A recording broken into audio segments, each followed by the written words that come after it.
Dans cette foire au remake qui aura tant marqué cette génération, Square Enix décide de nous ressortir des placards l'une des œuvres fondatrices du tactical RPG.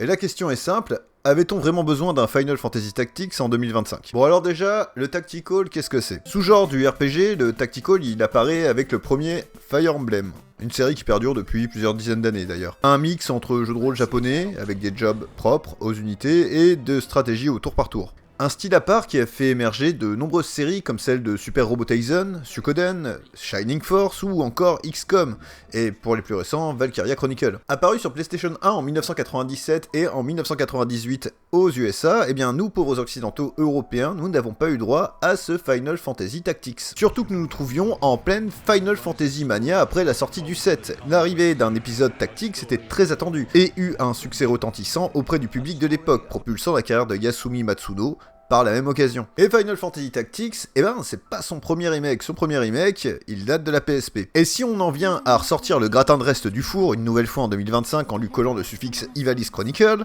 on espère que ce n'est pas une simple question financière. Le titre profite enfin d'une traduction française et de qualité, avec son langage un peu désuet. Oui, le titre se révèle très verbeux, et là, il fait mouche.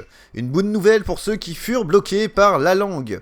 Final Fantasy Tactics connaît également un joli coup de polish. Il laisse la possibilité de jouer au titre avec les graphismes originaux de la PS1, ou à la version remasterisée. Et bah ça, c'est sympa. Sans trop en faire, la refonte graphique est agréable, et dénature en rien la DA de l'époque.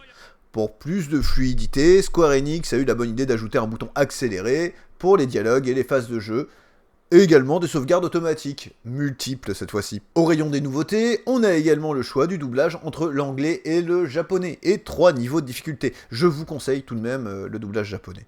Ouais, je suis un connard de puriste, je sais. Nous sommes face à une refonte bien pensée, mais surtout pensée pour les joueurs de 2025. Mais derrière ce lifting moderne, ce qui fait la force de Tactics, c'est surtout ce qu'il raconte. Déroulant un scénario sombre et violent, contrastant avec les graphismes SD, qui sont tout mignons, Final Fantasy Tactics, c'est avant tout une tragédie politico-religieuse, entre réalisme médiéval et mythologie, où l'idéal s'écrase contre la corruption du pouvoir. Contrairement à beaucoup de JRPG de l'époque, FFT, il évite le manichéisme. Personne n'est totalement bon ou mauvais, chacun agit selon ses intérêts, sa classe sociale ou sa foi.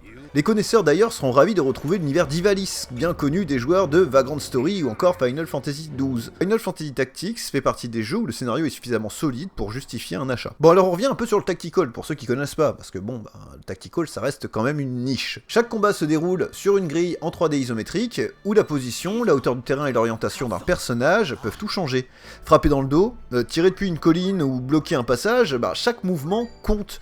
Et vos mouvements, bien évidemment, ils sont limités. Vous exécuterez une série d'actions pour chacun de vos personnages avant de passer votre tour et de laisser la place à l'ennemi. En dehors de ce game system que moi j'adore personnellement, c'est une sorte de jeu d'échecs, eh bien FFT, il offre un système de job particulier.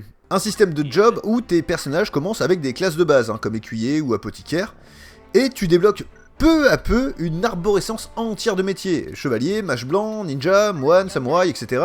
Et chaque job apprend ses propres compétences, ce qui est classique certes, mais lorsque tu comprends que le jeu offre la possibilité de mélanger les capacités de plusieurs classes pour créer ta propre combinaison, les possibilités elles donnent vite le tournis.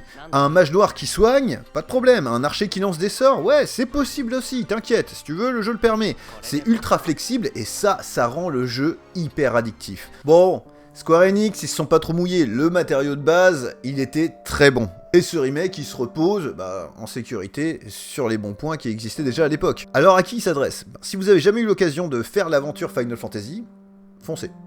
C'est simple. Je sais, son prix est un peu salé, on est autour de 50-60 balles. Mais honnêtement, vu le nombre de jeux creux qui sort à ce prix-là en ce moment, foncez.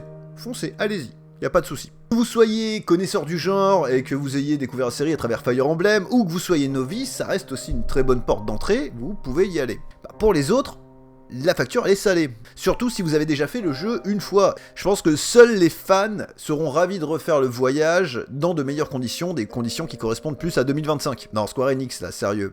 20 balles de moins, ça aurait été pas trop mal quand même. En conclusion, le Japon revient en force en s'appuyant sur ses vieilles licences en espérant voire éclore de nouvelles ou des suites. Étant fan du genre, ça fait toujours un tactical en plus. Je vais pas cracher dessus. En espérant que ça puisse vous aider, je vous souhaite une bonne journée et à bientôt.